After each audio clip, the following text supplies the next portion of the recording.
الحمد لله رب العالمين وصلى الله وسلم وبارك على عبده ورسوله محمد وعلى آله وأصحابه أجمعين أما بعد 16ኛው ነጥብ ላይ ደርሰን ነበር።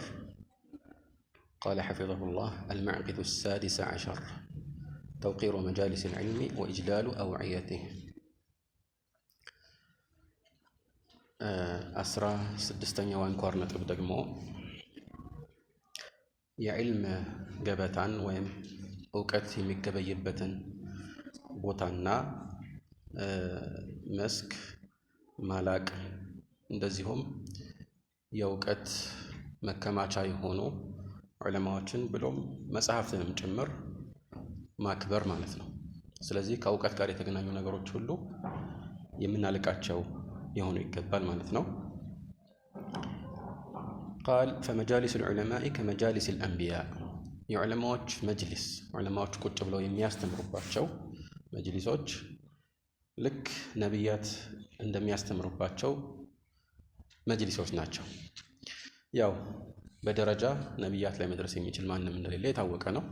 ነገር ግን የተፈለገው ሁለቱን ከሚሰጠው ትምህርት አንጻር ማመሳሰል ነው እና ነቢያት ቀጥታ በወህይ እየታገዙ ቢያስተምሩም ዑለማዎች ወህይ ባይወርድላቸውም ከስህተት የተጠበቁም ፍጹም ባይሆኑም ነገር ግን ከአላህ ሱብሓነሁ ወተዓላ እና ከመልእክተኛው የተገነዘቡትን መልእክት ነው የሚያስተላልፉት እና በዚህ የተነሳ ነገሩ የጠና ነውና ይህ ሊልቅ የሚገባ አክብሮት የሚሻ መጅሊስ መሆኑን ማሳየት ነው የተፈለገው ማለት ነው።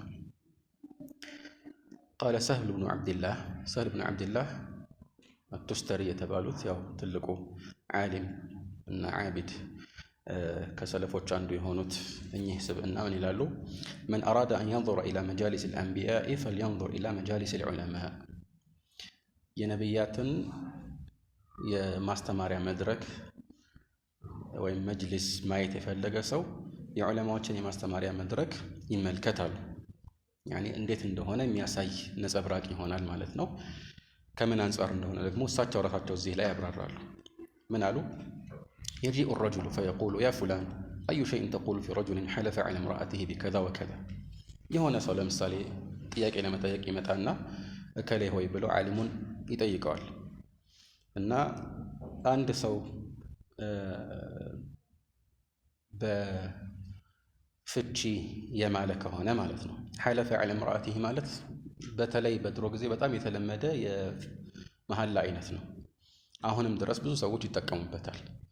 እንደ الحكم التكليفي ይሄኛው على الصحيح ክልክል ነው፣ አይፈቀድም። ምንድነው? እንዲህ ከሆነ ወይም እንዲህ ካልሆነ ወይም እንዲህ ካደረኩኝ ወይም ካላደረኩኝ ሚስቴ ተፈታለች የሚለው የመሐላ አይነት ማለት ነው እና በዚህ የተነሳ ምንድነው የሚከተለው የሚለው እንግዲህ ያው በፊቅህ ላይ የሚብራራ ርዕስ ነው። ዋናው ንዑስ ጉዳያችን ይሄ አይደለም እኛ። ስለዚህ በዚህ መልኩ ከባድ መሐላን የማለ ሰው መጥቶ ጥያቄ ሊያቀርብ ይችላል ማለት ነው እና በዚህ የተነሳ በእርግጥም ሚስቱም ልትፈታ ትችላለች እና መልስ ሲሰጠው ደግሞ ይህን ትልቅ ጉዳይ ተፈጻሚ የሚያደርግ መልስ ነው የሚሰጠው። فيقول طلقت امرأته ሚስቱ ፍቺ ሆናለች ብሎ መልስ ይሰጠዋል ማለት ጥያቄውን ሰምቶ ከቁርአንና ከሐዲስ አገናዝቦ እንዲህ አይነት ቀላል የማይባል ተጽዕኖ የሚያሳድር ነገርን መናገርና መፍረድ የሚችል በሰው ህይወት ላይ ከባድ አሻራ የሚያሰርፍን ነገር መፍረድ የሚችል መብት የሚችልበት መብት የተሰጠው በዕልም የተነሳ ነው አይደል? ይሄ ከባድ መብት ነው ማለት ነው። በራሱ እንደ ፍላጎቱ እንደ ዝንባሌው አይደለም። ነገር ግን ይህንን ምላሽ መስጠቱ ነገሩ እጅግ ከባድ መሆኑን ያሳያል። ጠለቀት የሚለው هكذا طلقت አይደለም። طلقت ሊባል ይችላል ግን طلقت ማለት ያው مبني لما لم يسمى فاعله ነው ማለት የሚፈታት ፈታት ማለት ነው አይደል? ተፈታች። ይሄኛው ግን ፍቺ ሆነች ሲባል ይህ ቀጥታ ፋዒል ሆኖ የሚቀርበው እሷ ራሷ ነች። ወጣችኋል? ጠለቀትና ይሄኛው ያው ላዚም ነው፣ ፊዕል ላዚም ነው፣ ሙተዓዲ አይደለም። ብዙ ሰዎች ያው ፊቅህ ኪታቦች ላይ እንዲህ አይነት ነገሮች ሲያጋጥማቸው ስለሚምታታባቸው ነው። ጠለቀት የሚለው ተጥሉቁ ያኔ ሚን ባቢ ነሰረ የንሱሩ ማለት ትችላለህ በሰርፍ ምሳሌ ከሄድን ማለት ነው።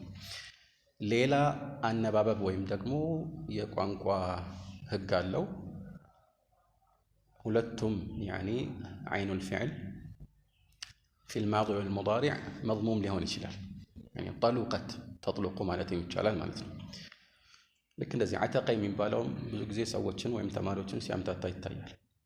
ዐተቀል ዐብዱ ነው ወይስ ዑቲቀ ነው? ዑቲቀ ይባል ኡዕቲቀ ሊባል ይችላል። ላዚም ለማድረግ ሀምዛ ታስፈልጋለች ማለት ነው። እዚህም ላይ ማን ነው ሙተዓዲ ለማድረግ ሀምዛ ታስፈልጋለች ማለት ነው። እዚህም ላይ ሙተዓዲ ለማድረግ ተሽዲድ ያስፈልጋል። ጠለቀ አረጁሉ ነው የሚባለው አይደለም። ጠይብ ከርዕሳችን ትንሽ ወጣ ቢሆንም ያው እንደ ፋይዳ እንደሚይዘው ነው። ፈየቁል ጠለቀት እምረአቱሁ ወየጂኡ አኸር ሌላ ምናልባት ሰው ይመጣና ጥያቄ ይጠይቋል። ፈየቁል ማ ተቁሉ ፊ ረጁሊን ሐለፈ ዐላ እምረአቲሂ ቢከዛ ወከዛ፣ እንደዚሁ እንዲህ ካላደረግኩኝ ወይም ካደረግኩኝ ሚስቴ ፍቺ ነች ብሎ የማለ ሰውን አስመልክቶ ምን ትላለህ ይለዋል። እንግዲህ እንደየርዕሱ እንደ መሐላው ሁኔታ ፍርዱም ሊለያይ ይችላልና ያን አስመልክቶ ደግሞ ምናልባት ፈየቁል ለይሰ የሕነስ ቢሃዛ ልቀውል ይህም በማለቱ መሐላው አይፋረስበትም። ስለዚህ ያው ሚስቱ አትፈታም ማለት ነው። እና እንዲህ አይነት ከባድ ፍርድ መስጠታቸው ቀላል አይደለም ማለት ነው። ቃል ወለይሰ ሃዛ ኢላ ሊነቢይን አው ሊዓሊም፣ ይሄ የሚሆነ ለማን ነው? ወይ ነቢይ ነው ወሕይ ወርዶለት እንዲህ አይነት ምላሽ የሚሰጠው፣ ወይ ደግሞ አዋቂ የሆነ ሰው የነቢያትን አስተምሮት ተከትሎ የሚሰጠው ምላሽ ሊሆን ይችላል። ስለዚህ በሌላ ገለጻ ወይ የነቢያት ምላሽ ነው ወይ ደግሞ የነቢያት ወራሾች ምላሽ ነው ማለት ነው። ቃል ፈዕሪፉ ለሁም ዛሊክ፣ እስከዚህ ድረስ ያለው ሁሉ የሳህል ብን ዓብድላህ ንግግር ነው። ይህንን ደረጃቸውን እወቁላቸው ይላል። ጠይብ እና ከዚህ አንጻር ከዚህ በፊት በተደጋጋሚ እንደተገለጸው ዒልም ክቡር ነው። የሸሪዓ ዒልም ሲሆን ደግሞ ከአላህ ዘንድ የተላለፈ ወሕይ ነው እና በቀጥታ ያንን ወሕይ አንድ ሰው ባይናገረው ራሱ ከዛ ወሕይ በተዘዋዋሪም ቢሆን የተወሰዱ መልእክቶችን ስለሚያስተላልፍ የላቀ ክብር ይገባዋል። ያንን ማክበር ደግሞ ሲመጣ አብሮ የዛ ወሕይ አስተላላፊዎችን ያ ወሕይ የተጻፈባቸው ወይም መልእክቱ የሰፈረባቸው መጽሐፍትን ማክበርና የመሳሰሉት ነገሮች አብሮ ይመጣል ማለት ነው።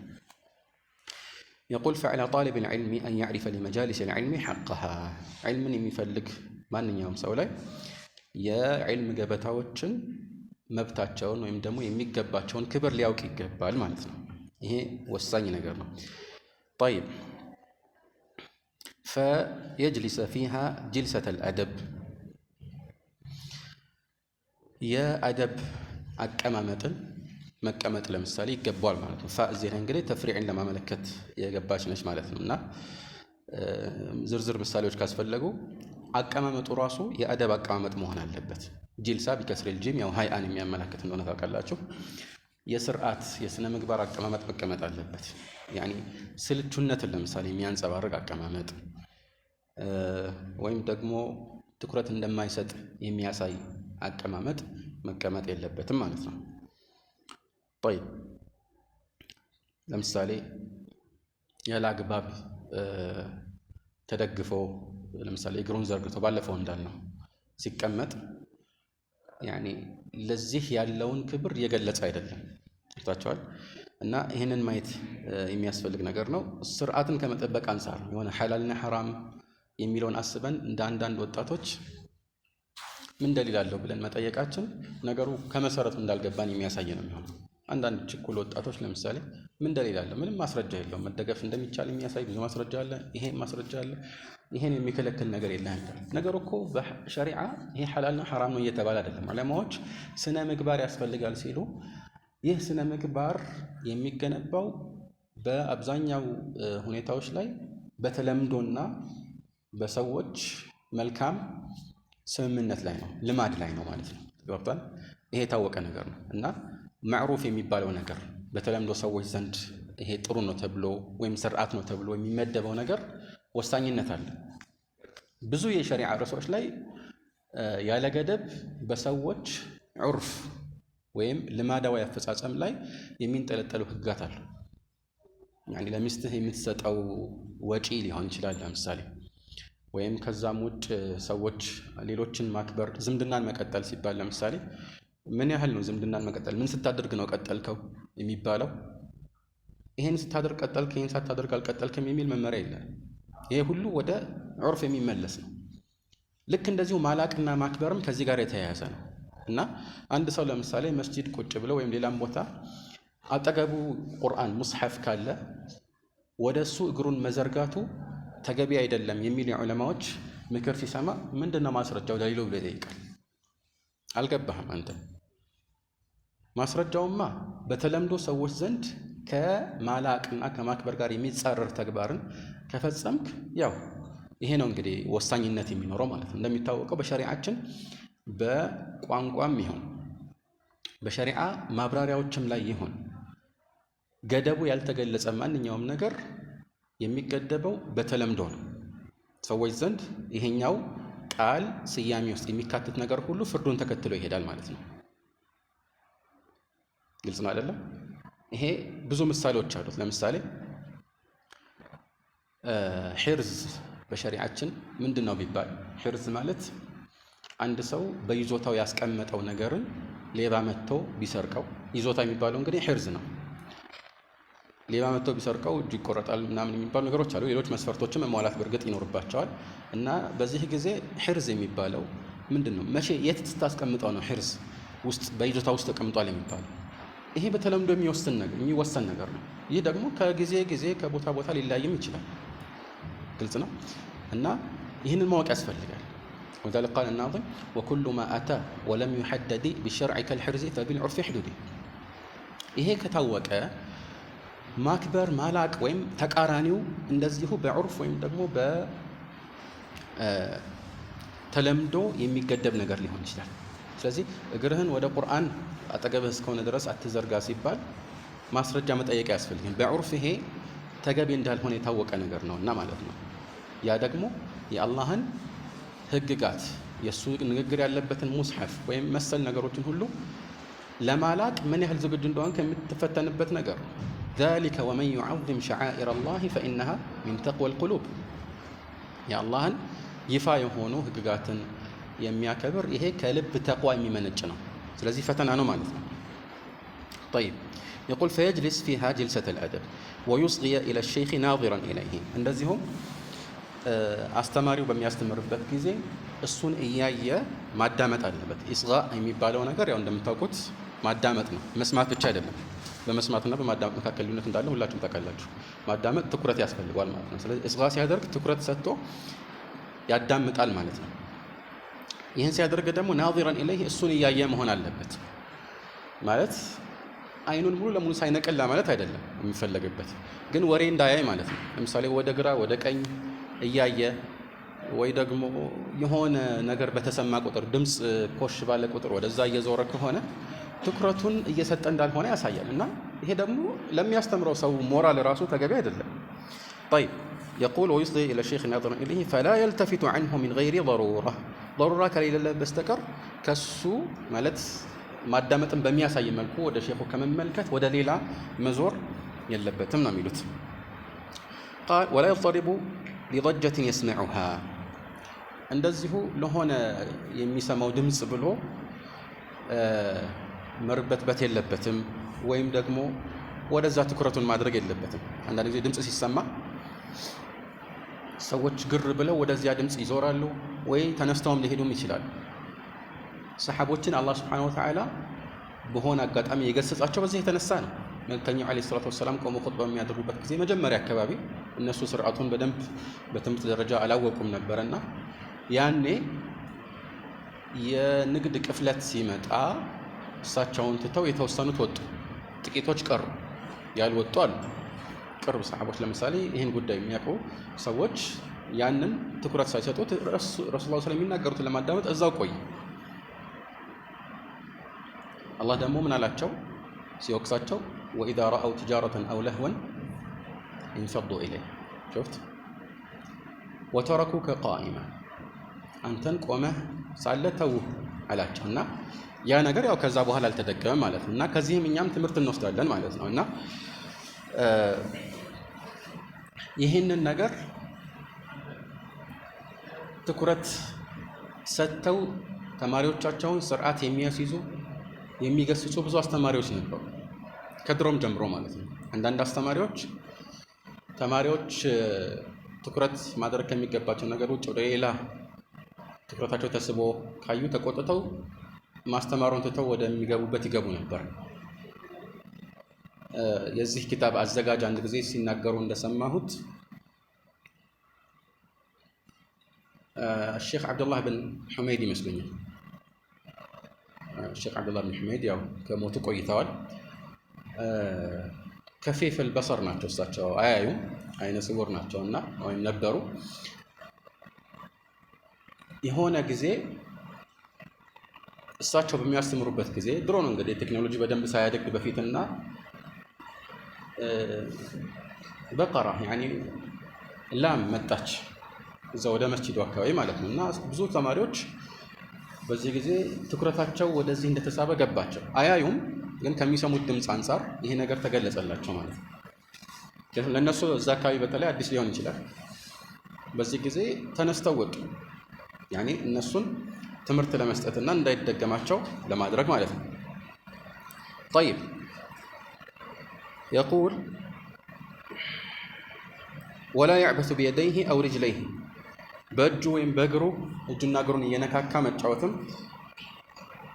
የለበትም። ማለት ትኩረት እንደማይሰጥ ሰው ሆኖ የሆኑ ነገሮችን መነካካት የለበትም ማለት ነው። እንግዲህ ሚንባብ አውላ ትኩረት የሚያስፈልግ ነገር ደግሞ እየነካካ ከሆነ ለምሳሌ እንደ ሞባይል ወይም ስልክ እየነካካ ከሆነ አስቸጋሪ ነው። አንዳንድ ጊዜ የሚማርበትን መትን ማግኘት የሚችለው በስልኩ ላይ ወይም ታብሌት ላይ ሊሆን ይችላል። ያ ከሆነ ለሼኹ ቅድሚያ የመጀመሪያው ደርስ ላይ መጠቆም ቢችል ጥሩ ነው። ይሄኛው እንደዚህ ስለሆነ እኔ የሚከታተለው በዚህ ነው ብሎ ይህን ነገር ቢጠቁም ችግር ላይኖረው ይችላል ማለት ነው። ግልጽ ነው። طيب قال ولا يستند بحضرة شيخه ሼኹ ባለበትም መደገፍ የለበትም። طبعا ያው ከተቸገረ ችግር የለም ማለት ነው። ግልጽ ነው። ወይ በጣም ከደከመው ለምሳሌ ወይም በተለምዶ እንደሚደክመው ካወቀ ዝም ብሎ ከተቀመጠ እና በዚህ መልኩ ከቀጠለ ጭራሽ ትኩረት ሰጥቶ ትምህርቱን መከታተልም እንደሚከብደው ስለሚታወቅ አስቀድሞ ቢደገፍ ችግር የለውም ማለት ነው። ወላ የተኪዑ ዐላ የዲሂ በእጁም ላይ አይደገፍም። ያኔ ሰውነቱን በእጁ ላይ ጭኖ አይደገፍም ማለት ወደ ጎንም ሊሆን ይችላል። ያ ከሆነ ሚንባብ አውላ እንግዲህ ተገቢ አይሆንም ሊባል ይችላል። ወደ ጎን ማለት ያ ወደ ጎን መደገፍ ማለት ነው። طيب قال ولا يكثر التنحنح والحركة እንደዚሁም ጉሮሮውን ማጥራትና እንደዚሁ ዝም ብሎ ያላግባብ መንቀሳቀስን ማብዛት የለበትም። ሲያስፈልግ ብቻ ነው መንቀሳቀስ ያለበት ማለት ነው። ምክንያቱም ትኩረት ይስባልና طيب ትኩረት ይስባልና ማለት ነው። قال ولا يتكلم مع جاره አጠገቡ ካለ ከጎረቤቱ ጋርም መነጋገር የለበትም ኢላ ضرورة ካልሆነ በስተቀር አንዳንድ አጋጣሚዎች ሲከሰቱ ላባስ። ግን የሁል ጊዜ ልማድ ማለት ችግር እንደሌለው አስቦ መናገር የለበትም። ከተናገረም ضرورة ስለሆነ በጣም በአጭሩና በቀስታ ድምፁን ዝቅ አድርጎ የሆኑ ምልክቶችን ሰጥቶ ማብቃት አለበት ማለት ነው። ግልጽ ነው። ሲያስፈልግ ችግር እንደሌለው ከሚያሳዩ ነገሮች መካከል የውዱእ ደረጃን አስመልክቶ ዑቅባ ከዑመር ብን አልኸጣብ ያስተላለፉት ሐዲስ ላይ في الصحيح ዑቅባ ዘግይቶ ነበር የመጣው። ከዛ መልእክተኛው ዓለይሂ ሰላቱ ወሰላም አንድ ሰው እንዲህ ካደረገ ይህን ያህል ምንዳ ያገኛል ሲሉ ማ አሕሰነ ሃዚህ አለ። በጣም ደስ ብሎት ማለት ነው። ከዛ ዑመር ዞር አለና ከዚህ በፊት የተጠቀሰው የበለጠ ያኔ ምንዳው የበዛ ነው፣ በጣም የፋፋ ነገር ነው አለ። ምንድነው ሲለው ጠቀሰለት። ያኔ አንድ ሰው ውዱእ አድርጎ የተሟላ ውዱእ አድርጎ ከዛ በኋላ አሽሀዱ አን ላ ኢላሃ ኢለላህ ወአነ ሙሐመደን ዐብዱሁ ወረሱሉሁ አንዳንድ ዘገባዎች ላይ ወሕደሁ ላ ሸሪከ ለሁ የሚል ጭማሪ አለ። ይህን ያለ ሰው ፉቲሐት ለሁ አብዋቡል ጀነቲ ሰማንያ የድኹሉ ሚን አይሃ ሻእ ስምንቱም የጀነት በሮች ተከፍተውለት በፈለገው በር እንዲገባ ይደረጋል የሚለውን ጠቀሰለት ማለት ነው። ዛሂሩ ሲታይ ልክ መልእክተኛው እየተናገሩ እያለ ነው የሚመስለው። ምናልባትም ወዲያው ጨርሰው ሊሆን ይችላል። መጨረሻ በተሰማው ዑቅባ በሰማው ሐዲስ አብቅተው ሊሆንም ይችላል። ያም ሆነ ይሄ ግን ከሆነ ሌሎችን በማይረብሽ መልኩ መሆን አለበት ማለት ነው። ግልጽ ነው። طيب قال ولا يتكلم مع جاره واذا عطس خفض صوته ሲያስነጥስን ድምጹን ዝቅ ያደርጋል። ይሄ طبعا የሁል ጊዜም ስርዓት ነው። መልእክተኛው አለይሂ ሰላቱ ወሰላም ይሄን ያደርጉ ነበር።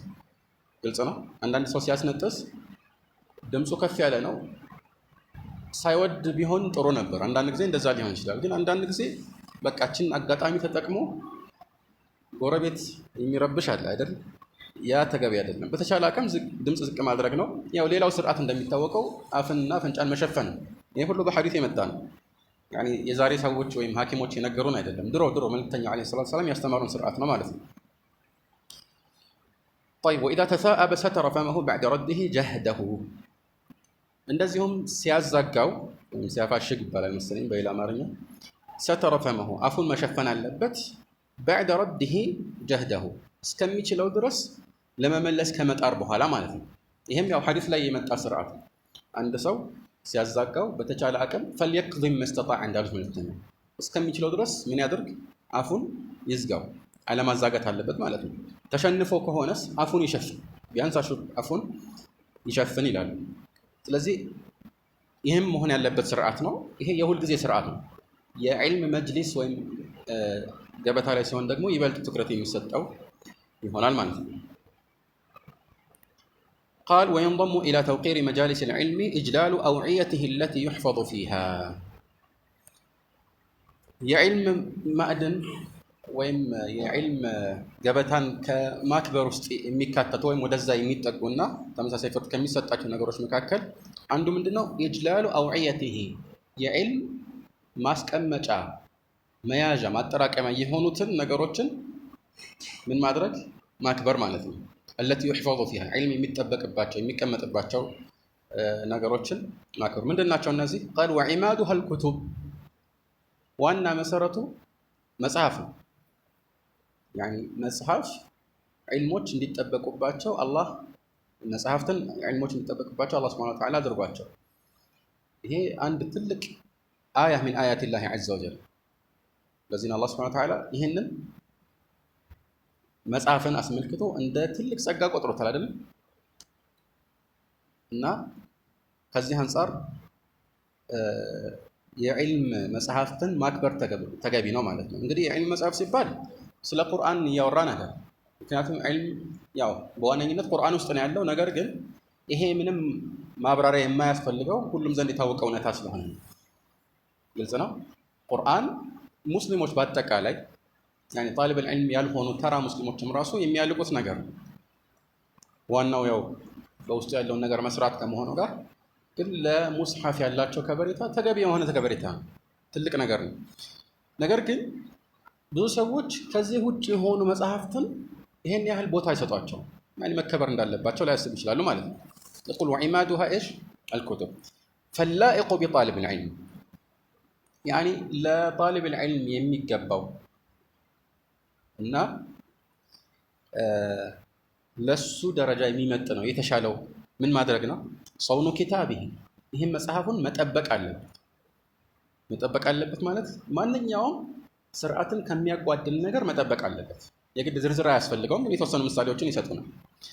ሰውኑ ኪታቢህ ወሕፍዙሁ መጠበቅ አለበት። ያኒ ሰውንና ሕፍዝ በምንድን ነው የሚለየው? ሰውን በብዛት ያኒ የሆነ በትክክል የሚያጠቃ ነገር ሲኖር ምናምን ወይም መከላከል የሚያስፈልግበት ቦታ ላይ ሲሆን ነው።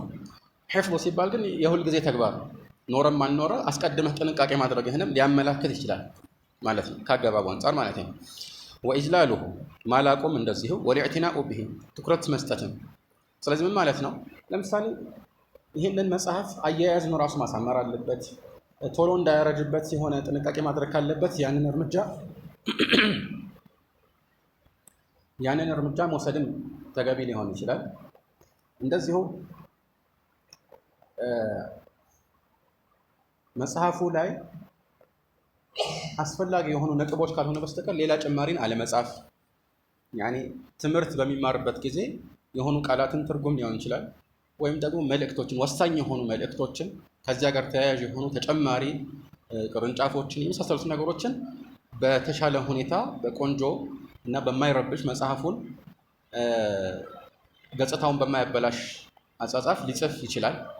ግን ከዛ ባለፈ የማያስፈልግ ነገር አይጽፍም። ለምሳሌ የሆነ ሰው ሲያገኝ እስቲ ስልክህን ስጠኝ ይለውና ስልኩን ሲሰጠው እዛ መጽሐፍ ኪታቡ ላይ ስልኩን አይጽፍም። ከዛ ጋር የማያያዝ ተራ ነገር አይጽፍም። ክብር ሊኖረው ይገባል ማለት ነው። طيب ያው ቅድም ደጋግሜ እንዳልኩት ይሄ የሐላል የሐራም ጉዳይ አይደለም። ግን ማላቅ ሲባል አንድ ሰው ዒልምን ባላቀ ቁጥር አላህ ሱብሓነሁ ወተዓላ ደግሞ ለዚህ የሚሰጠው ተውፊቅና በረከት የላቀ እና የበዛ ይሄዳል ማለት ነው። يقول والاعتناء به فلا يجعله أو فلا يجعله صندوقا يحشوه بودائعه يعني አደራ ዕቃዎችን ወይም ሌሎች ነገሮችን ሁሉ የሚጠብቅበት ሳጥን አያደርገው። ልክ የሆነ የአደራ ዕቃ መጠበቂያ ሳጥን ውስጥ ሰዎች አስቀምጥልኝ የሚሉን ነገር ሁሉ ታስቀምጣለህ አይደል? አሁንም የአደራ ዕቃ ባይሆን ራሱ የሆኑ እንዳይጠፉ የሚፈልጋቸውን ነገሮች ሁሉ መጽሐፍ ውስጥ ማስቀመጥ ተገቢ አይሆንም። ለምሳሌ የሆነ ደብዳቤ ሲሰጥህ የሆነ ካርዶች ለምሳሌ ሲሰጡ ወይ እንዲህ አይነት ከዚህ ጋር ያልተያያዙ እዚህ ውስጥ መግባት የሚችሉ ነገሮችን ሁሉ ማስቀመጫ እንዳትረሳው ብለህ ለዚህ ዓላማ መዋልህ ተገቢ አይደለም። ይሁን አንዳንድ ጊዜ ማለት ደረጃውን ወይም ክብሩን በማይነካ መልኩ አንዲት ወረቀት ለምሳሌ ብታስገባ ምናምን ችግር እንደሌለው ግልጽ ነው። ግን የተፈለገው ዓላማውን በዘነጋ ሁኔታ ክብሩን ባልጠበቀ ሁኔታ ዝም ብለው ነገሮችን ማስገባት እና ማስቀመጫ ማድረግ ተገቢ አይደለም ማለት ነው። ቃል ወላ يجعله بوقا ልክ እንደ ጥሩምባ እንደዚህ እንዳይሰበስበው እንዳይጠቀልለው ማለት ነው። ብዙ ሰዎች መጽሐፍን ሲይዙ ምን ያደርጉታል? በተለይ ወጣቶች ይጠቀልሉታል አይደል? ጠቅልለው ነው የሚይዙት። ግልጽ ነው። ያም ተገቢ አይደለም። طيب قال واذا وضعه بلطف وعنايه ካስቀመጠው ራሱ መጽሐፉን ሲያስቀምጠው ቀስ ብሎ ነው የሆነ ቦታ ላይ የሚያስቀምጠው እንጂ መወርወር የለበትም። ሉጥፍ ያስፈልገዋል። ያኔ በተረጋጋ ሁኔታ እና ያኔ የሆነ ክብር ያለው ነገር እንደሆነ በሚያሳይ መልኩ መሆን አለበት ማለት ነው። ያ ካልሆነ ግን ቁርአን ስላልሆነ ይህን በማድረግህ አንተ ትልቅ ወንጀል ፈጽመሃል ወይ ከኢስላም ወጥተሃል ላይባል ይችላል። ያኔ ቁርአንን መወርወር ሆን ብሎ እስከሆነ ድረስ ከኢስላም ያስወጣል ማለት ኢሃና ማድረግ ማለት ነው። ሙስሐፍን መወርወር ያ ሲባል ሙስሐፍ መሆኑን አውቆ ከዛ ይህም ተገቢ እንዳልሆነ እያወቀ ዝም ብሎ ከወረወረው እስቲሃናን የአላህ ከላም ውስጡ እንዳለ መወርወሩ ይሄ አደጋ ነው። ግልጽ ነው። ያ ደረጃ ላይ ባይደርስ እንኳን ግን ያው ተገቢ በተለይ ለጣሊብ العلم ተገቢ ያልሆነ እርምጃ ይሆናል። طيب من ይላል እዚህ ላይ ሙአሊፉ رمى إسحاق بن راهويه يوما بكتاب كان في يده አንድ ጊዜ إسحاق بن راهويه إسحاق ራሳቸው ትልቅ ኢማም ናቸው በነገራችን ላይ إسحاق ابن إبراهيم المعروف بابن راهويه ሙሐዲቶች ራሁየህ ይላሉ በብዛት የቋንቋ ሰዎች ግን ራሃወይህ ነው የሚሉት። ይሄን ብቻ ሳይሆን ተመሳሳይ ስሞችንም በዚህ መልኩ ነው የሚያነቡት። إسحاق بن راهويه الحنظلي ኢማም ከቢር من أئمة السلف ናቸው። የኢማም አህመድ ቀሪን ናቸው ማለት ይቻላል። ማለት አብረው ዒልምን ብዙ ፈልገው ጊዜ ባያሳልፉም ግን በጊዜያቸውም አንድ ጊዜ ላይ ነበሩ። በደረጃም ከኢማም አህመድ ይህን ያህል የሚተናነሱ እንዳይመስለ ማለት ነው። ነገር ግን በሆነ ጊዜ አንድ ቀን ምናልባት ተናደው ሊሆን ይችላል አንድ መጽሐፍን እንደዚህ ወረወሩት። بكتاب كان في يده طيب فرآه أبو عبد الله أحمد بن حنبل ይህን ሲያደርጉ الإمام أحمد ነበሩ አዩአቸው እና فغضب الإمام أحمد ተቆጡ። ይህን ሲያዩ ጊዜ ምን አሉ الإمام أحمد وقال هكذا يفعل بكلام الأبرار ደጋግ በሆኑ ሰዎች ንግግር ላይ ይሄ ተግባር ይተገበራል ማለት ይሄ መጽሐፍ በውስጡ የዑለማዎችን ንግግር ያካተተ ነው የሚሆነው እና ቢያንስ የነዚህ መልካም ሰዎች ንግግር ክብር ሊሰጠው ይገባል። يعني من أقل الحقوق التي يجب أن نراعيها تجاههم ማለት ነው። የሆነ ልናከብርባቸው የሚገባ የሆነ መብት አላቸው። እነሱ ልናከብራቸው የሚገባ መነሻ አለ እና ያንን ደግሞ ተግባራዊ ስናደርገው አንዱ ንግግራቸውን ማክበር ነው። የፈለገ ቢሆን ውስጡ ስህተት ቢኖርበትም ማለት ነው። ይሄ የዕልም መጽሐፍ ነው። ሰዎች ዕልም ሲማሩ የአላህን ህግ የአላህን ድንጋጌ ለማወቅ ነው የሚፈልጉት እና ከዚህ አንጻር ይህንን አይነት ተግባር መተግበር ተገቢ እንዳልሆነ ኢማም አሕመድ ለኢስሐቅ ጥቆማ ሰጡ ማለት ነው። ቃል ወላ የተኪኡ ዐለ ልኪታብ መጽሐፍም ላይ መደገፍ ተገቢ አይደለም። መጽሐፍ ላይ መደገፍ ተገቢ አይደለም። ጠይብ ወላ የضዐሁ ዐንደ ቀደመይህ እግሩ ዘንድም ማስቀመጡ ተገቢ አይደለም። ያኒ እግሩ ዘንድ ሲባል ለምሳሌ ቆሞ ከሆነ በተለይ መሬቱ ንጹህ ቢሆንም መስጂድም ቢሆን ቆሞ እግሩ ስር መጽሐፍ መኖሩ ተገቢ አይሆንም ማለት ነው። ግልጽ ነው። ወይም ደግሞ ቁጭ ብሎም ራሱ እግሩን ቢዘረጋ ይሄ ተገቢ አይደለም። ግልጽ ነው። ምንድነው ማስረጃው የሚል ጥያቄ መጠየቅ አያስፈልገውም። በተለምዶ ይሄ ነገር ስርዓትን ከማሟላት ስለማይቆጠር ነው። ቅድም እንዳልነው ቃል ወኢዛ ካነ የቅረኡ ፊህ ዐላ ሸይኽን ረፈዐሁ ዐለል አርድ ሼኹ ዘንድ መጥቶ የሚቀራው ከሆነ በእጁ ይዞት መቅራት ነው ያለበት። እንደዚህ ይዞት ማለት ነው። መሬት ላይ ማስቀመጥ የለበትም ለማለት ነው። ረፈዐሁ ዐለል አርድ ለምንድን መሬት ላይ የማያስቀምጠው? ያኒ ለዕልም ያለውን ክብር እያሳየ ነው ማለት ነው። እንደዚህ ይዞት ሲሆን ግልጽ ነው። ያኒ ضرورة ሲኖር ወይም አስቸኳይ ነገር ሲኖር ችግር ላይ ኖሮ ይችላል። ወሐመለሁ ቢየዲህ በእጁ ይዞ ማንበቡ ሁሌም ቢሆን የተሻለ ነው የሚሆነው ማለት ነው። መሬት ላይ ማስቀመጥ የሚባለው ነገር በእርግጥ እንደ ሁኔታው ሊለያይ ይችላል። ቅድም እንዳልኳችሁ ቆሞ ወይም ሰዎች በጥቅሉ በሚቆሙበት ቦታ መሬት ላይ መቀመጡ ደረጃውን ዝቅ ማድረግን የሚያንጸባርቅ ትዕይንት ነው። ነገር ግን ቁጭ ባለበት አጠገቡ ሲያስቀምጠው የተሻለ ነው። ከመጀመሪያው ቢያንስ የተሻለ ነው የሚሆነው ማለት ነው። ያም እንግዲህ ቦታው አመቺ ከሆነ ግልጽ ነው። ግን ከሁሉም የተሻለው ደግሞ መሬቱ ላይ አለማስቀመጥ ነው። ያኒ ይሄንን ያደረገ ሰው ሐራም ሰርቷል አይባልም። ነገር ግን ስርዓትን መላበስ ለፈለገ ሰው የተሻለው አካሄድ ይሄ ነው እንደማለት ነው። طيب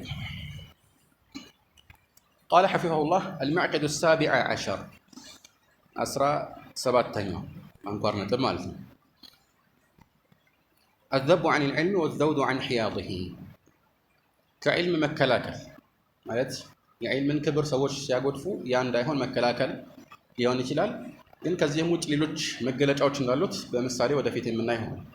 والذود عن حياضه ከሱ ክልልም ማለት ክብር የሚገባው ስለሆነ ይህንን ክብር ሊያጎድፍ የሚችሉ ተግባራት የሚተገበሩበት ሁኔታ እንዳይኖር መከላከያ ክልል አለ።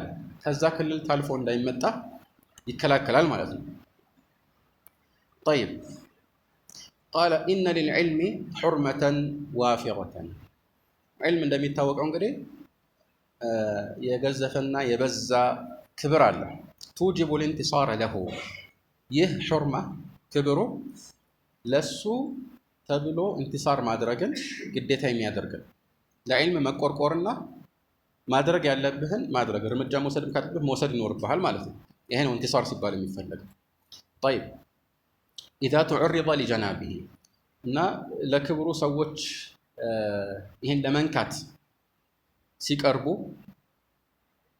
መከላከል የግድ ይሆናል። بما لا يصلح إذا تعرض لجنابه بما لا يصلح በማይገባ መልኩ ስለ ዒልም ሲነሳ ስለ ዒልም ሲባል በጥቅሉ ስለ ዒልም አይደለም እዚህ ላይ የሚፈልገው ከዒልም ጋር ከተያያዘ ነገሮች ጋር በተገናኘ የሆኑ ያለአግባብ የሆኑ ትችቶች ሲነሱ ያንን መከላከል ያስፈልጋል። ስለ ዑለማዎች ስለ መጻሕፍት ስለሆነ የዒልም አይነት ሊሆን ይችላል። ወይም በአጠቃላይ የዚህ ዒልም አስኳል ስለሆነው የአላህና መልእክተኛው ትእዛዝ እና ድንጋጌ ወይም መልእክተኛው ትተውት ስላለፉት ትክክለኛ ፈለግ ወይም ሱና ያለአግባብ የሆኑ ትችቶች ሲሰነዘሩ ለዚህ አንድ ሰው ጋሻና ደጀን ሆኖ መከላከሉ አንድ ለዕልም ያለውን ክብር የሚገልጽበት አካሄድ ነው ማለት ነው። يقول وقد ظهر هذا الانتصار عند أهل العلم في مظاهر ይህ الانتصار ያለው ያኒ መከላከልና የዕልምን ደረጃ እንደገና ከፍታውን መግለጽ ለማለት ነው። እንቲሳር አስሉ እንደምታውቁት ያው ነሰረ የሚለው ثلاثي ነው انتصار افتعال ነው افتعال ማለት ግልጽ ነው ነስርን ተግባራዊ ለማድረግ መጣጣር ማለት ነው ግን ነስር ሲባል እዚህ ላይ የሚፈለግበት ያው ማዕናዊ የሆነ ነገር ሊሆን ይችላል ማለት ደረጃውን ማስጠበቅ የሚሳሰሉት ነገሮች ሁሉ ማለት ነው እና ለዕልም መወገን ነው ዞሮ ዞሮ የሚፈለገው እዚህ ላይ ለዕልም መወገን ነው وقد ظهر هذا الانتصار عند أهل العلم في مظاهر በተለያዩ መገለጫዎች ይሄ ነገር ታይቷል ዑለማዎች ዘንድ يعني ለዕልም መወገናቸውን የሚያሳዩት በአንድ መልክ ብቻ አይደለም በተለያዩ መገለጫዎች ነው ማለት ነው منها ከነዚህ መካከል ለምሳሌ الرد على المخالف يعني ትክክለኛውን የዕልም አካሄድ የጣሰ ስህተተኛ ላይ ምላሽ መስጠት በተለይ ስህተቱ ደግሞ የተሰራጨ ሲሆን ማለት ነው እንጂ ማንም የማያውቀው የሆነ ሰው የተናገረው ነገር ሁሉ አንተ አሰራጭተህ እንደገና ተጠንቀቁት ማለት ተቃራኒ ስራ መስራት ነው አይደል የሚፈለገው እኮ እንዳይሰራጭ ግን ከተሰራጨ ደግሞ ሰዎች እንዲጠነቀቁት ምላሽ መስጠት ያስፈልጋልና እዚህ ላይ አልሙኻሊፍ ሲል የግድ የቢድዓ ሰዎችን ብቻ የሚመለከት አይደለም حتى የቢድዓ ሰው ባይሆን ራሱ يعني ግልጽ የሆነ ከቁርአንና ከሐዲስ ጋር የሚላተም ስህተት ሲሰራ እንደ ሁኔታው ከዚህ በፊት እንዳሳለፍነው ዓሊም ከሆነ ክብሩ ተጠብቆለት ደረጃውን ዝቅ ሳናደርግ ግን ምላሽን መስጠት ሊያስፈልገን ይችላል ለምን ለዕልም ስለምንቆረቆር ነው ያ እንግዲህ ወደፊት እንደምናየው በዑለማዎች በኩል መፈጸም ያለበት አደራ እንጂ ሁሉም የሚገባበትና የሚያቦካው አይደለም يقول الرد على المخالف ይሄ ደግሞ መሰረታዊ ነገር ነው የቢድዓ ርዕስ ሲሆን ደግሞ ይበልጥ ትኩረት ይሰጠዋል ወይም ወደ ሽርክ የሚጣራ ሰው ለምሳሌ ውዥንብርን ሲለቅ ወይም ወደ ቢድዓ ሲጣራ የመሳሰሉት አይነት አካሄዶችን ሲሄድና በህዝብ መካከል ይህ ውዥንብር ሲሰራጭ እንዲሁ ዝም ብለው ማየት አያስፈልግም ማለት ነው يقول فمن استبانت مخالفته للشريعة رد عليه كائنا من كان ለሸሪዓ يعني የተጻረረ አቋም ማንጸባረቁ ሸሪዓን መጻረሩ ወይም ከሸሪዓ የወጣ አቋም ማንጸባረቁ የኢጅቲሃድ ርዕስ አይደለም የኢጅቲሃድ ርዕስ ላይ አደብን መጠበቀ የኢጅቲሃድን ርዕስ መሆኑን በሚያንጸባርቅ ለስላሴና ትህትና መልስ መስጣጣት ችግር አልነበረው ግን ዋናው ርዕሳችን እሱ አይደለም እዚህ ላይ ከዚህ ውጭ ቁርጥ ያለ ከሸሪዓ ህግጋት የወጣ አካሄድ ሲኖር ማለት ነው ለዛኔ فمن استبانت مخالفته للشريعة ለሸሪዓ ያለው ቅራኔ ግልጽ የሆነ ሰው رد عليه كائنا من كان ማንም ይሁን ማን መልስ ይሰጥበት ማንም ይሁን ማን ማለት ነው መልስ አሰጣጡ ያው ሁኔታውና አካሄዱ ሊለያይ ይችላል ስሙን አንዳንድ ጊዜ መስጠት መጥቀስ ላያስፈልግ ይችላል ነገር ግን አልሙሂም ዒልምን ደረጃውን ማስጠበቅ ዳር ድንበሩን ማስጠበቅ የግድ ነው ማለት ነው يقول حمية للدين لدين ከሚኖረን ተቆርቋሪነትና ወገንተኝነት አንፃር ነው እንዲህ የምናደርገው ማለት ነው ትክክለኛ ወገንተኝነት መሆን ያለበት ለአላህ ዲን ነው ونصيحة للمسلمين ለሙስሊሞች ደግሞ ተቆርቆረን የሚገባቸውን ከመጠቆም አንፃር ነው ማለት ነው طيب يقول ومنها ወደ ምን የሚመለስ ነው እንግዲህ ومنها ሲባል መዛሂር ብሎ ቀደም የጠቀሰው መዛሂር الانتصار للعلم ማለት ነው ዑለማዎች ዘንድ ለዕልም መወገናቸውን የሚያሳይ አንድ ምልክት ነው ማለት ነው እና ከምልክቶቹ ብዙ ናቸው ከነዚህ መካከል አንዱ ሀጅሩል ሙብተዲዕ የሆነ ሰው ማለት የቢድዓ አራማጅና ወደ ቢድዓ ተጣሪ የሆነ ሰው ማግለልና ከሱ መራቅ ማለት ነው ይህ ሲባል ሙብተዲዕ መሆኑ መጀመሪያ መረጋገጥ አለበት አይደል ያ ብዙዎች በፈለጉት በራሳቸው መመዘኛ የሚወዱትን የነሱ ወዳጅ የሱና ደጀን ያረጉታል የሚጠሉትን ደግሞ የፈለገ የሱና ተቆርቋሪና የሱና ሰው ቢሆን የቢድዓ ደጀን ያደርጉታል ይሄ ራሱን የቻለ የቢድዓ አካሄድ ይሄ አካሄድ ራሱ የቢድዓ ሰው ሊያስብል የሚችል አደገኛ አካሄድ ነው ማለት ነው ስለሱ አይደለም እኛ የምናወራው በትክክል የቢድዓ ሰው መሆኑ የተረጋገጠ ወደ ቢድዓ የሚጣራ እስከሆነ ድረስ አስሉ ሀጅር ማድረግ ከቢድዓ ሰው ጋራ አብሮ ግንኙነት መፍጠርና ዒልምን ከሱ በተለይ መውሰድ አደጋ ሊሆን ይችላል ግልጽ ነው يعني ትክክለኛ የረሱል ሰለላሁ ዐለይሂ ወሰለም ሱና እሳቸው አስተምሮት የሰሃቦች ትክክለኛው ፈለግ በዚህ መልኩ እስከ ዛሬ ተጠብቆ የኖረው ዑለማዎች በሚያደርጉት ጥረት ነው። አንዱ ደግሞ የዚህ ጥረት መገለጫ ምንድነው? የቢድዓ ሰዎችን ማግለል ግልጽ ነው። ነገር ግን ያው ሀጅር ሲባል እንደሚታወቀው የሚደነገግበት ምክንያት የታወቀ የሆነ ድንጋጌ ነው። يعني معقول المعنى ነው አይደል? ዓላማው ለምን እንደሆነ የሚታወቅ እንጂ ልክ የሰላት ረካዓዎችን ቁጥር አስመልክቶ ለምሳሌ ለምን ብለን ብንጠይቅ መልስ እንደማናገኝ ሆኖ ይህንንም አስመልክቶ ለምን ብለን ብንጠይቅ መልስ የማናገኝ አይደለም። ይህን ማወቅ ተገቢ ነው። ስለዚህ ዓላማ አለው። ዓላማውን ለማሳካት ተብሎ የሚፈጠር ወይም አፍወን የሚፈጸም ምንድን ነው? መዳረሻ ነው። ለሆነ ዓላማ ማሳኪያነት የሚፈጸም መዳረሻ ነው። ይሄ መረሳት የለበትም። ስለዚህ ያንን መዳረሻ የምንጠቀመው ለሆነ ግብና ዓላማ ነው። ዓላማውን የማያሳካ ከሆነ በዛ ሁኔታና ቅጽበት ወይም አጋጣሚ ያንን መጠቀም ተገቢ አይሆንም ማለት ነው። ግን ይህ መሰረታዊ ነገር ነው፣ መረሳት የሌለበት ነገር ያኒ በተቻለ አቅም ሊፈጸም የሚችል ነው። አቅም ካለን የምናደርገው ነገር ነው ማለት ነው።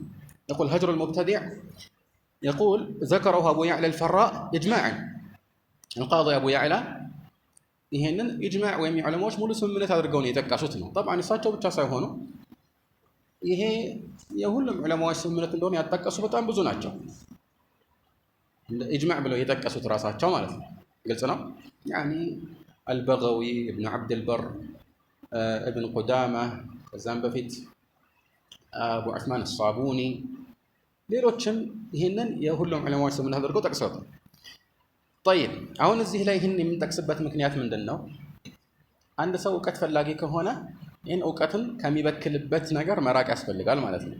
በተለይ ደግሞ ዕውቀትን ሲቀስም يقول فلا يؤخذ العلم عن أهل البدع ከቢድዓ ሰዎች ዕውቀት አይወሰድም። ይህ በሁለት አይነት መልኩ ሊታይ ይችላል። አንደኛው እነሱን መቀጣጫ ለማድረግና ሰዎች ወደ ቢድዓ ባለቤቶች እንዳይሄዱ አስቀድሞ መንገዱን ለመዝጋት ነው። ግልጽ ነው አይደለም? ስለዚህ የሚናገሩት የግድ ሁሉ ጊዜ ባጥል ስለሆነ ብቻ ሳይሆን ወይም የሚያስተምሩት መስክ ራሱ ከቢድዓቸው ጋር የማይገናኝ ቢሆን ራሱ የነሱ ውዴታ በልብ ውስጥ ሰርጾ ከዛ ሰዎች ቀስ በቀስ ሌላም ትምህርት ከነሱ መቅሰም እንዳይጀምሩ ለማድረግ የምንወስደው የጥንቃቄ እርምጃ ሊሆን ይችላል። ይሄ አንደኛው ገጽታው ነው። ሁለተኛው ደግሞ ራሱ የሚናገሩት ነገር በውስጡ ቢድዓን ያዘለ ያኒ የቢድዓን መርዝ በሱና ማር አላውሰው የሚሰጡ ከሆነ አሁንም ጥንቃቄ ማድረግ ስለሚገባ ነው ማለት ነው። طيب لكن አለ ስለዚህ استدراك አደረገ ሙአሊፉ لكن اذا اضطر اليه فلا باس ከተገደደ ምን ማለት ከተገደደ እዚህ ላይ ያኒ አማራጭ ከጠፋ ማለት ነው። አማራጭ ከጠፋ ችግር የለውም። ግልጽ ነው አይደለም?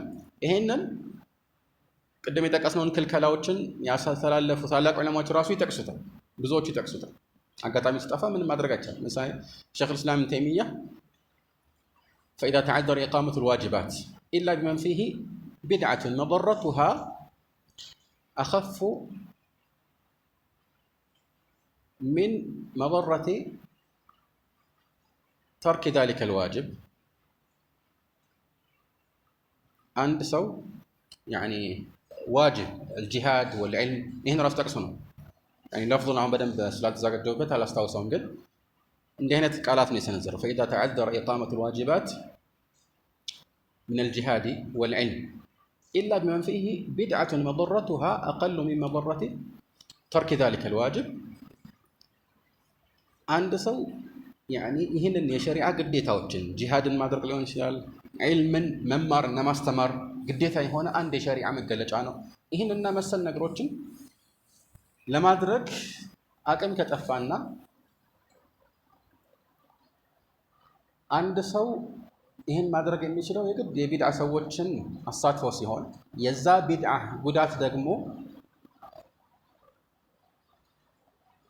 እነዚህ ዋጅቦችን ከመተው ያነሰ ሊሆን ይችላል። ያኒ የቱ ይልሳል ከተባለ ዒልምን ሙሉ ለሙሉ ለማቋረጥ ጂሃድን ሙሉ ለሙሉ መተው ወይም ደግሞ በጣም መቀነስ ከሆነ ያኒ የተወሰኑ የቢድዓ ሰዎችን እዚህ ላይ ማሳተፉ ጉዳቱ ያነሰ ነው ይላል ኢብኑ ተይሚያ።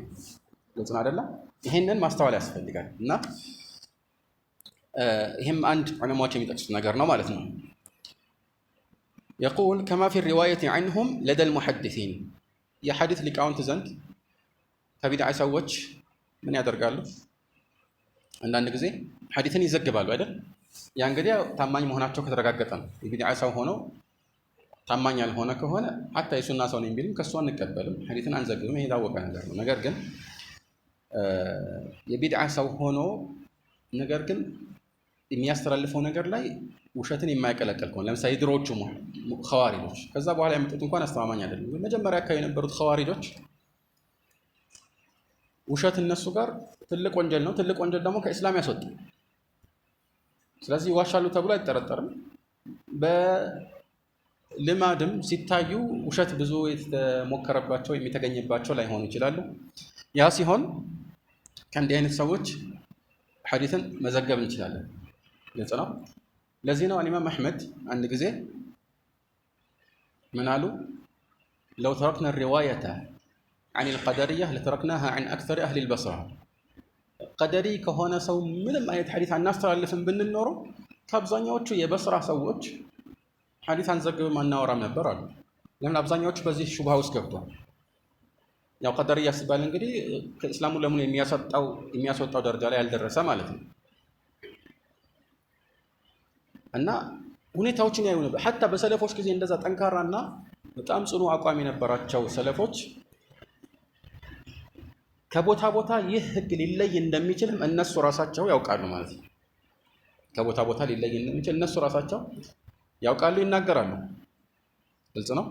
ኢማም አሕመድ የተናገሩትን ተመልከቱ። ሙሐመድ ምን ያህል ጠንካራ አቋም የነበራቸው እንደሆነ ደግሞ ይታወቃል። ሌላም ጊዜ ቁርአን መክሉቅ ያለን ሰው አስመልክቶ ሲጠየቁ ያው አልሐቅ ቢሂ ኩለ በልያህ ብለው ምንም ተስፋ የማይደረግበት እንደሆነ ከገለጹ በኋላ እንደዚህ አይነት ሰዎችን አስመልክቶ ሀጅር እናደርጋቸው ወይስ እንዴት ነው ተብለው ዩዳሪሂም ዩዝሂሩ ለሁም አልዓዳወተ አም ዩዳሪሂም ተባሉ። ጠላትነትን ግልጽ ያድርግ፣ ከእነሱ ጋር በቀጥታ ይጋፈጥ ወይስ የሆኑ ስልቶችን ይጠቀም? ቀጥታ መጋፈጥ ቀርቶ ማለት ነው። ሙዳሃና አይደለም፣ ሐቅን ትቶ ባጥልን እየተናገረ አይደለም። ግን ያው ፈገግታ እያሳየህ ሊሆን ይችላል።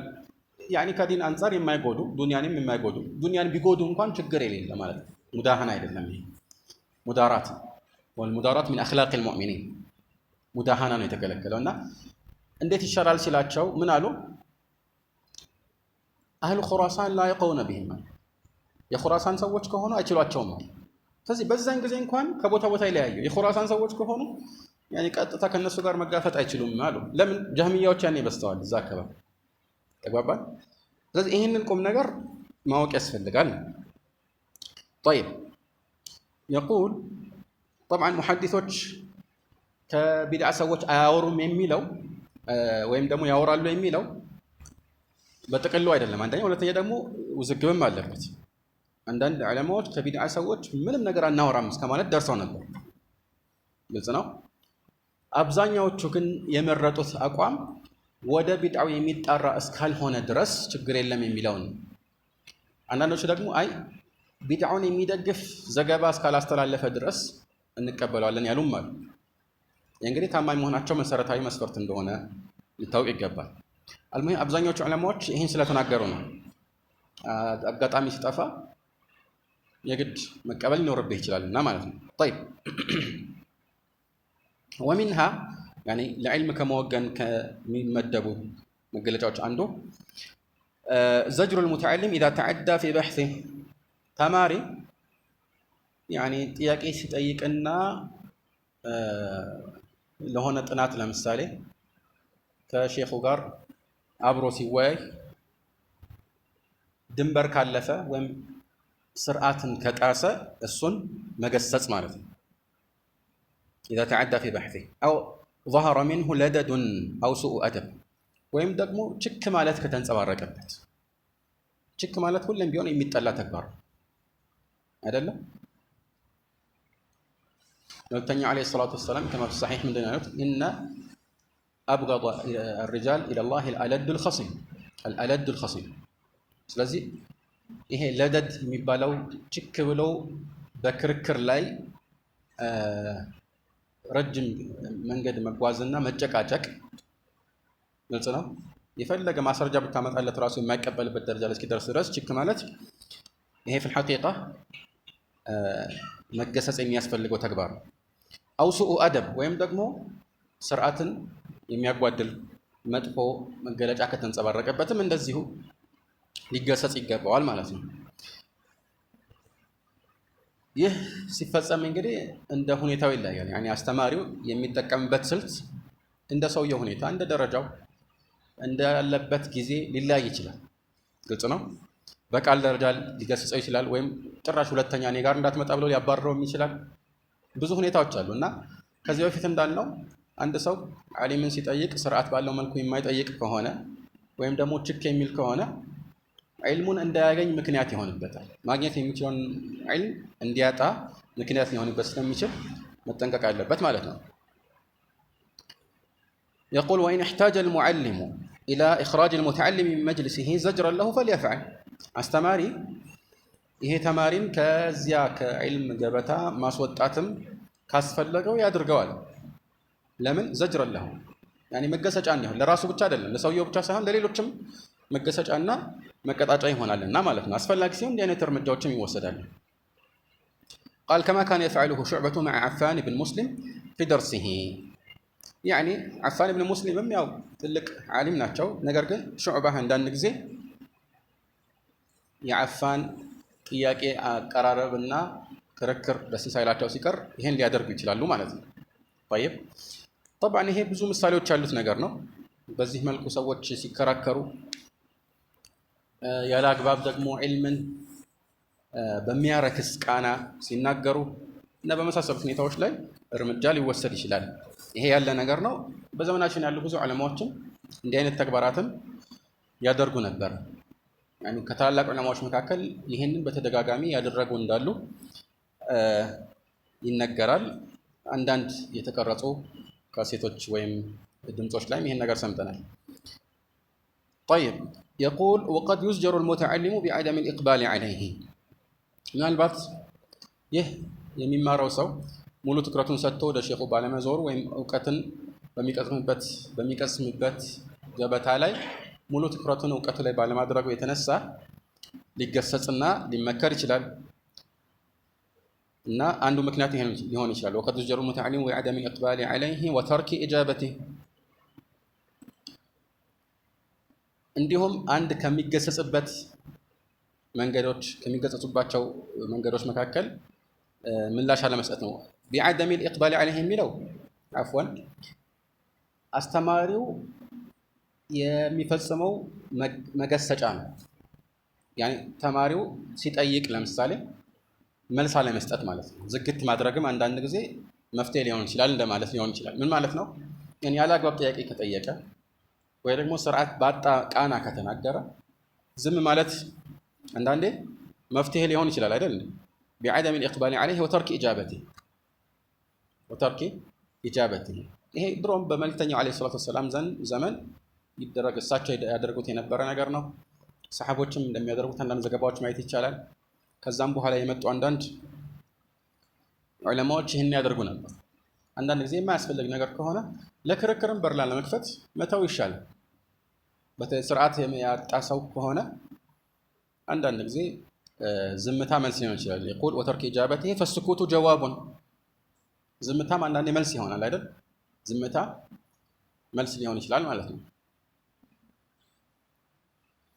ذلك الشافعي من ይላሉ قالوا سكت وقد خصمت قلت لهم إن الجواب لباب الشر مفتاح والصمت عن جاهل أو أحمق شرف وفيه أيضا لصون العرض إصلاح أما ترى الأسد تخشى وهي صامتة والكلب يخسى لعمري وهو نباح.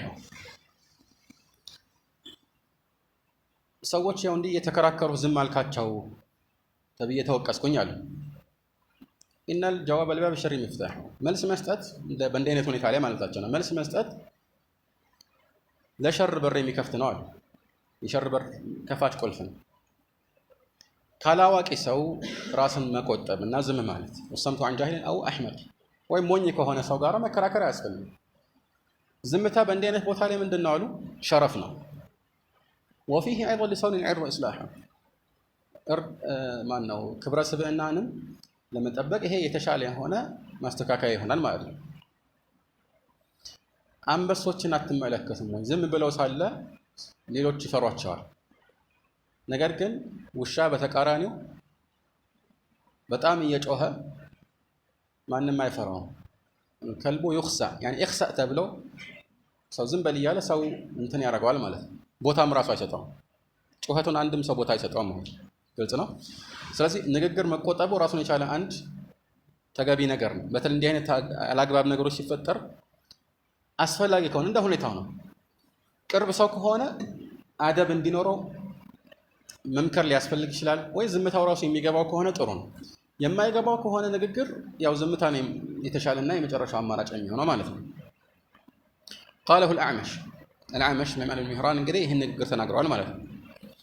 طيب يقول ورأينا هذا كثيرا في جماعة من الشيوخ ከሼኾች ብዙ ወይም ቀላል የማይባሉ ስብስቦች ይሄን እንዳደረጉ አይተናል ማለታቸው ነው። منهم العلامة ابن باز الشيخ عبد العزيز بن باز አንዳንድ ጊዜ እንዲህ ያደርጉ ነበር ማለት ጥያቄ ሲጠየቁ መልስ አይሰጡም ነበር። يقول فربما سأله سائل عما لا ينفعه ጠያቂ ለምሳሌ ስለማይጠቅም ነገር ሊጠይቃቸው ይችላል። ምንም ጥቅም የሌለው ነገር ማለት ነው። አንዳንድ ሰው ይሄ ነው ማለት ትኩረት የሚሰጠው በጣም ጥቅም የሌላቸው ነገሮች ይሆናሉ፣ ወይ ደግሞ ከደረጃው በላይ የሆኑ ውስብስብ ነገሮች ውስጥ ይገባል። ገና የሆነ ነገር ማለት ነው። ለእንዲህ አይነት ሰው መልስ መስጠት ብክነት ሊሆን ይችላል። ግልጽ ነው። يقول فترك الشيخ إجابته وأمر القارئ أن يواصل قراءته መልሱን ተው ማን ነው ሼኽ ኢብኑ ባዝ እና ቀጥላሉት ልክ እንዳልሰማ ሆነው ማለት ነው። ለምን እንደዚህ ያደረጉ? ቦታ የሚሰጠው እንዳልሆነ ለመጠቆም እንደ አይነት ጥያቄ አው አጃበሁ بخلاف قصده ወይ ደግሞ እሱ ካሰበው በተለየ መልኩ መልስ ሊሰጡት ይችላል። እና ይሄ በሰለፎችም ዘንድ ያለ ነው። አንድ ጊዜ አልኢማም አሕመድ ጋር አንዱ መጣና ስለምንድን ነው የጠየቃቸው? ነዓም ያእጁጅ እና ማእጁጅ ሙስሊሞች ናቸው ወይ አላቸው። እናልሳቸው يعني احكمت العلم كله حتى خلصت الى هذه علምን በአጠቃላይ አካተ ጨርሰ ነው ይሄን የምትጠይቀኝ አሉት። يعني መሰረታዊ የሚያስፈልግህን ነገር ተግባር ላይ የምታውለውን ነገር ጠይቅ ነው። ልክ እነዚሁ አልኢማሙ ሻፊዒ አንዱ ተማሪያቸው የሆነ ጊዜ ከዕልም ከላም ጋር የተያዘ ጥያቄዎችን ሲጠይቃቸው ተቆጡት። ስለምን እንደምትጠይቅ ታውቃለህ ወይ? ከዛ በኋላ የተወሰኑ የጣሃራ ጉዳዮችን የተመለከቱ ጥያቄዎችን ጠየቁት። ከጣሃራ ጋር የተያዙ ጥያቄዎችን ጠየቁት እና ሶስት ጥያቄ ጠየቁኝ ነው የሚለው ወይ ደግሞ የሆነ ጥያቄ ጠየቁኝ አንሁም ከዛ መመለስ አቃተኛል። ከዛ ለሶስት ከፈሉትና ማለት ይሄ ጥያቄ ራሱ ሶስት ሁኔታዎች ሊኖሩት ይችላል። ስለ ሶስቱን ለየብቻ ሲጠይቁ አንዱን መመለስ አልቻልኩም ማለት ይሄንን ሁሉ ጊዜ በየቀኑ የሚያስፈልግህን ነገር ትተህ ነው ስለ እንደዚህ አይነት ነገር የምትጠይቀው አለኛል። ግልጽ ነው። እንደ አይነት ጥያቄ የሚጠይቃል አንዱ ማን አልዓመሽ መስለኛል ያስተላልፈው ከሻዕቢ ዓምር ኢብኑ ሸራሒል የታወቁት ታቢዒ ጋር መጣና ጥያቄ ጠየቃቸው። መስሙ ምርአት ኢብሊስ አላቸው። የኢብሊስ ሚስት ስሟ ማን ነች አላቸው። ምን አሉት እሳቸው? ذاك عرس ما شهدته እኔ ያልተገኘሁበት ሰርግ ነው ያን ያልነበርኩም ማለት ነው። ግልጽ ነው። ስንት የሚጠየቅ ነገር እያለ አንዳንዴ የማያስፈልግ ነገር ይጠይቃልና ማለት ነው። እና ዝም ማለትም መፍትሄ ሊሆን ይችላል። አንዳንድ ጊዜ ደግሞ መገሰጽም መፍትሄ ሊሆን ይችላል። አዋቂ የሆነ ሰው እንግዲህ ሁኔታውን አይቶና አጣጥሞ መልስ ሊሰጥ ይችላል ማለት ነው። አልሙሂም